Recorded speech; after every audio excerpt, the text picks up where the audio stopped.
നമുക്ക് വീഡിയോയിലേക്ക് പോവാം.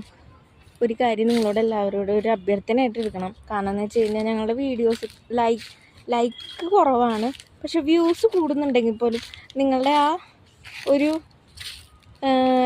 വ്യൂ ചെയ്യുന്നത് പോലെ ഞങ്ങളുടെ സബ്സ്ക്രിപ്ഷൻ ആയാലും ലൈക്കായാലും ഷെയറായാലും ഞങ്ങൾ ആഗ്രഹിക്കുന്നുണ്ട്. അപ്പോൾ ഇനിയെങ്കിലും വ്യൂ ചെയ്യുമ്പോൾ ലൈക്കും കൂടി അടിച്ചോളൂ. കാരണം പോരായ്മകളുണ്ടാവാം. പോരായ്മകൾ നിങ്ങൾ കമൻറ്റിൽ കൂടെ പറയുകയാണെങ്കിൽ ഞങ്ങളത് കൂടുതലായിട്ട് പരിഹരിക്കാം. പിന്നെ നിങ്ങളുടെ ലൈക്കും സബ്സ്ക്രിപ്ഷനും ഷെയറിങ്ങാണ് ഞങ്ങൾക്ക് ഇനിയും കൂടുതൽ വീഡിയോസ് ചെയ്യാനുള്ള ആത്മവിശ്വാസം കിട്ടുന്നത്.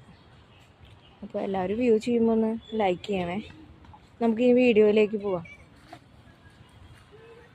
അങ്ങനെ ഞങ്ങൾ നടന്നപ്പോൾ അടുത്ത ഉദ്യാനം, നേരത്തെ നമ്മൾ കണ്ടത് പൈതൃക ഉദ്യാനം, മറ്റേ വേറെ ബട്ടർഫ്ലൈ അങ്ങനെ എന്തൊരു ഉദ്യാനം കണ്ടു. പിന്നെ ശക്തൻ തമ്പുരാൻ്റെ കുടീരങ്ങൾ ഞാൻ കണ്ടു. പിന്നെ അതപ്പം ഇങ്ങനെ നേരെ വന്ന് അടുത്തത് ഔഷധ ഉദ്യാനം. അപ്പം ഇവിടെ ഈ മരങ്ങളൊക്കെ കാണുമ്പോൾ ഔഷധമുള്ള മരങ്ങളായിരിക്കാം, എനിക്കറിയില്ല. അതുകൊണ്ടായിരിക്കും ആ പേര് വന്നിട്ടുണ്ടാവുക. ഇവിടെ ഇരിക്കാനൊക്കെ അത്യാവശ്യം സ്ഥലമുണ്ട്, നമുക്ക് മടുപ്പൊന്നും തോന്നില്ല.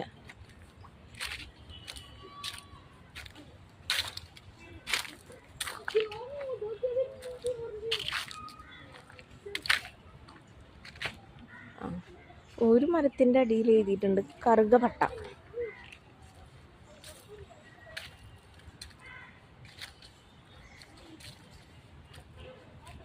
അതുപോലെ തന്നെ അടുത്ത മരത്തിൻ്റെ ഇടയ്ക്ക് ചെല്ലുമ്പോഴും ഈ പറഞ്ഞ പോലെ പേര് എഴുതിയിട്ടിട്ടുണ്ട്, അത്തിമരം. പിന്നെ പാരിജാത പൂവ് എന്നൊക്കെ കേട്ടിട്ടുണ്ട്. പിന്നെ ഒരു സീരിയലിൻ്റെ പേരും കേട്ടിട്ടുണ്ട്, പാരിജാതം. എന്താണെന്നറിയില്ല.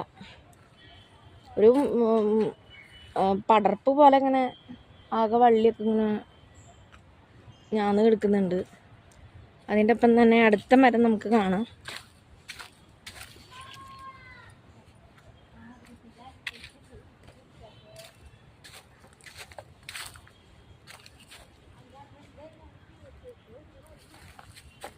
വേങ്ങ. ഈ മരമാണ് വേങ്ങ.